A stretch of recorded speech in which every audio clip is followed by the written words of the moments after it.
Boa noite, pessoal. Vou falar um pouco para vocês sobre o erro em regime estacionário. A começar falando para vocês o que vem a ser o regime estacionário de um sistema. Todo sistema dinâmico, quando é a ele aplicada uma entrada, vai apresentar uma saída transitória, temporária, e uma saída em regime estacionário, permanente. O regime estacionário vai ser o comportamento do sistema devido a uma entrada depois de uma certa quantidade de tempo que varia de acordo com o sistema. Sistemas mais lentos vão levar mais tempo para chegar ao regime estacionário e sistemas mais rápidos vão demorar menos tempo para chegar ao regime estacionário. Aqui, para nos referirmos ao regime estacionário, vamos simplesmente utilizar o tempo tendendo a infinito, porque depois de muito tempo o sistema estará em regime estacionário. Um exemplo disso seria um forno. Ele nem sempre está à temperatura que você deseja, mas quando você liga ele lentamente vai aquecendo até atingir a temperatura desejada. Esse tempo que ele leva para atingir a temperatura, vamos chamar de regime transitório. E assim que ele atinge a temperatura que você quis,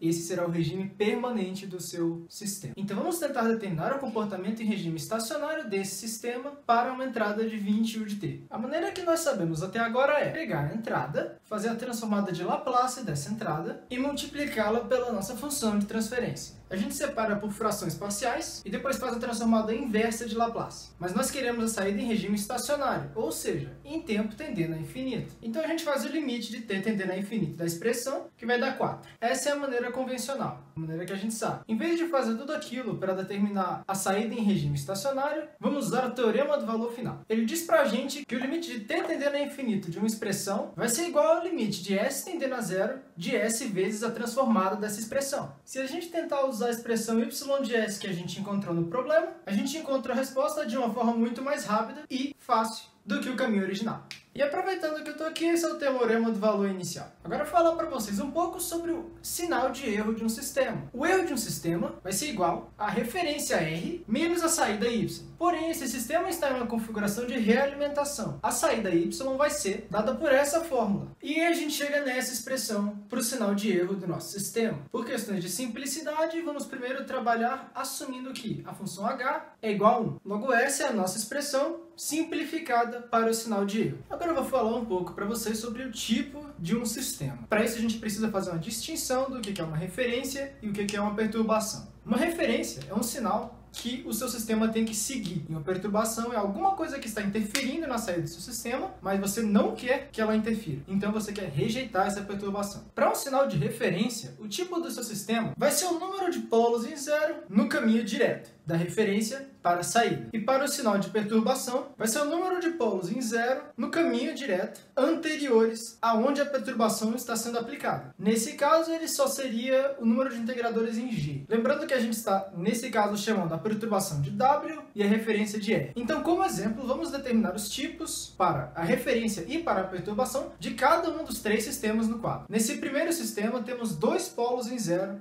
no caminho direto da referência para a saída. Então, do ponto de vista de referência, aquele sistema é tipo 2. Do ponto de vista da perturbação, temos um integrador no caminho direto anterior à aplicação da perturbação. Esse aqui. Então, ele é tipo 1. Para esse segundo sistema, nós temos um integrador no caminho direto de R para a saída. Ou seja, do ponto de vista da referência, ele é tipo 1. Não tem nenhum polo em zero no caminho direto antes da aplicação da perturbação. Logo, ele é tipo 0 para a perturbação. E nesse último, nós temos um polo em zero no caminho direto para a referência, então ele é tipo 1, e um integrador antes da perturbação, então ele também é tipo 1 para a perturbação. Com esses exemplos já deu para pegar a ideia. Agora vamos falar um pouco sobre o erro em regime estacionário, tomando como referência o sistema no quadro. Ele é um sistema com realimentação unitária do tipo 0, tanto para a perturbação quanto para a referência. Vamos tentar observar o que acontece com o erro desse sistema. Ele apresenta uma componente proporcional à referência e uma componente proporcional à perturbação. Onde o erro proporcional à referência assume que a perturbação é igual a 0. Então a gente só joga na fórmula da realimentação, essa aqui. E para achar o erro devido à perturbação, nós vamos considerar a referência como 0. Considerando a referência igual a 0, aquele sistema pode ser reescrito dessa forma. E rearranjando os blocos, encontramos esse outro desenho que é igual ao sistema de cima. Ou seja, jogando na forma da realimentação, essa é a saída proporcional a W. E já que a referência é 0, esse vai ser o erro proporcional à perturbação. Como tanto o erro proporcional à perturbação quanto o erro proporcional à referência são praticamente a mesma coisa, as regrinhas relacionadas aos tipos do sistema, tanto para perturbação quanto para referência, vão valer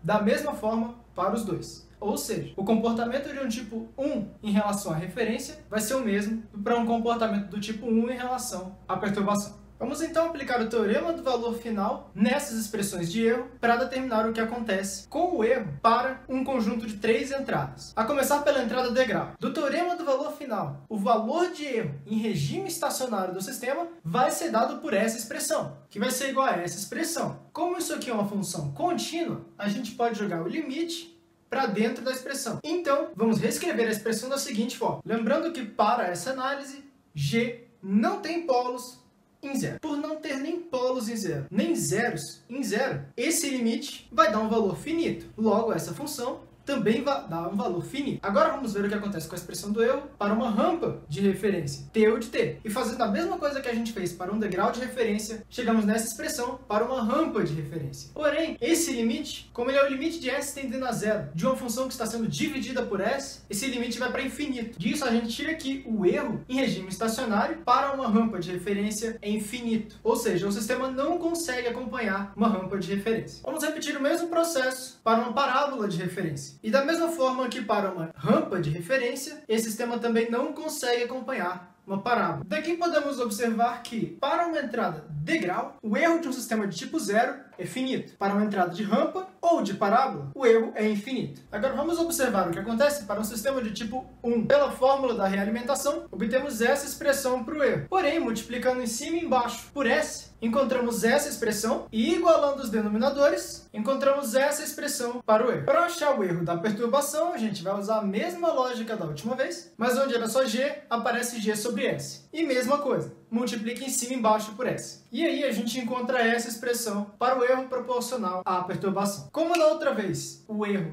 relacionado à perturbação é igual ao erro relacionado à referência, porém com o sinal de menos, com relação ao tipo do sistema, tudo que vale para referência vale para perturbação. Então, mais uma vez, vamos observar o que acontece com o erro em regime estacionário diante de um degrau de referência. Encontramos essa expressão. Pode-se perceber que ela tem um S multiplicando que sobra. Então, quando você fizer o limite de S tendendo a zero dessa expressão, ela vai dar zero. Então, para sistemas de tipo 1, o erro em relação a um degrau de referência vai ser zero. Vamos repetir a mesma análise para uma rampa de referência. A gente encontra essa expressão e pode-se perceber que todos os S se cancelam. Daí, jogando o limite de S tendendo a zero para dentro da fração, chegamos para essa expressão do erro. Ou seja, para uma rampa de referência, o sistema de tipo 1 tem um erro finito. Agora vamos ver o que acontece quando a referência é uma parábola. Aqui temos uma divisão por S ao cubo e uma multiplicação por S ao quadrado. Sobra um S dividindo embaixo.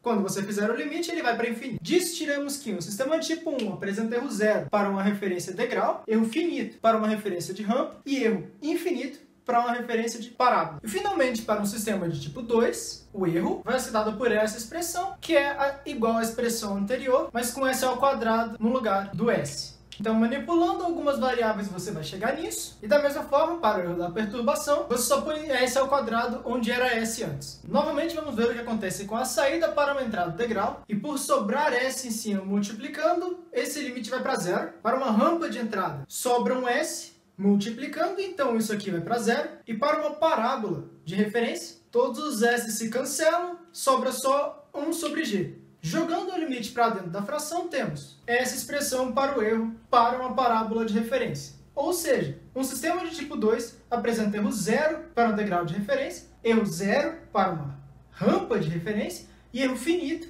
para uma parábola de referência. Para referências futuras, então, vamos preencher essa tabela com os erros em regime estacionário para cada tipo de sistema, para cada uma dessas 3 entradas. A gente viu que o tipo 0 apresentava um erro infinito para rampas e parábolas e um erro finito para degraus, dado por essa expressão. Lembrando que a função g não tem polos em zero. E este limite é comumente chamado de constante de erro de posição. Agora partindo para o erro em regime estacionário de sistemas de tipo 1.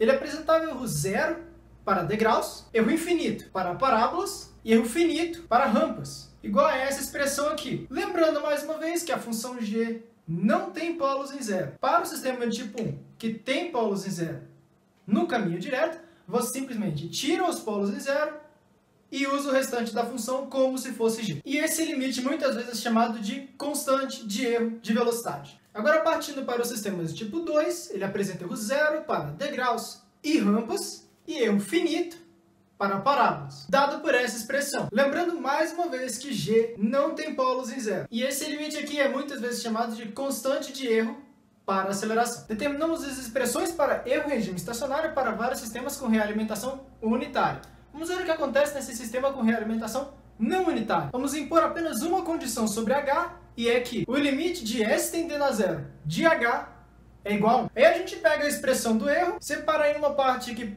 depende apenas da referência e uma parte que depende apenas da perturbação, desse jeito, e nota que essas duas parcelas são as duas que a gente trabalhou na realimentação unitária, ou seja, elas seguem aquela tabela de erro em regime estacionário para cada entrada, para cada tipo de sistema. Então vamos olhar apenas a terceira parte que apareceu nesse sinal de erro que nós não sabemos o que faz. Vamos chamar ele de erro de H e escrevê-lo da seguinte forma. Agora vamos observar o comportamento dessa parcela do erro para as várias entradas para cada tipo de sistema. A começar pela entrada degrau. Porém, como essa expressão no limite sempre dá uma constante, não vamos reescrevê-la o tempo todo. Vamos simplesmente definir uma função f, que é só esse pedaço da frente. Então, o erro vai ser igual a g sobre 1 mais gh vezes a função f. E como o limite do produto é o produto dos limites, a gente pode simplesmente fazer o limite do erro fazendo o limite dessa parcela vezes o limite dessa parcela. Fazendo o limite apenas de f, nós obtemos essa expressão. E como, por hipótese, o limite de s tendendo a zero de h é igual a 1, então esse limite vai para zero. Agora, para uma rampa de entrada, nós caímos em um limite do tipo 0 sobre 0. Então, para resolver esse limite, vamos aplicar L'Hopital. Ou seja, você deriva em cima, deriva embaixo e tira o limite. Ou seja, o erro devido à realimentação não unitária para uma entrada rampa vai ser o limite de s tendendo a zero da primeira derivada em s da função de realimentação. E finalmente, para a parábola, a gente chega nessa expressão, que por L'Hopital fica assim. Porém, a gente não pode concluir nada sobre a derivada de h. Então, esse limite vai para infinito se a derivada de h em relação a s for diferente de zero e igual ao limite da segunda derivada de h em s tendendo a zero, caso a primeira derivada vá para zero. Como muito provavelmente a primeira derivada de h vai ser diferente de zero, então vamos considerar apenas o primeiro caso, como se sempre fosse ser infinito. Caso o sistema fosse do tipo 1 em vez do tipo 0, essa seria a nova expressão para o erro. E reescrevendo dessa forma, pode-se perceber que apenas esse pedaço foi modificado. Esse não. Então o tipo de sistema não tem interferência no erro regime permanente causado pela realimentação não unitária. Daí podemos escrever uma outra tabela, considerando que o limite de s tendendo a zero de h é igual a 1 e o limite de s tendendo a zero da primeira derivada de h não é zero. E é isso que eu tinha para vocês hoje, então falou! Fica assim. Porém, a gente não pode concluir nada sobre a galinha. Porém, a gente não pode concluir nada sobre a derivada de h. Então,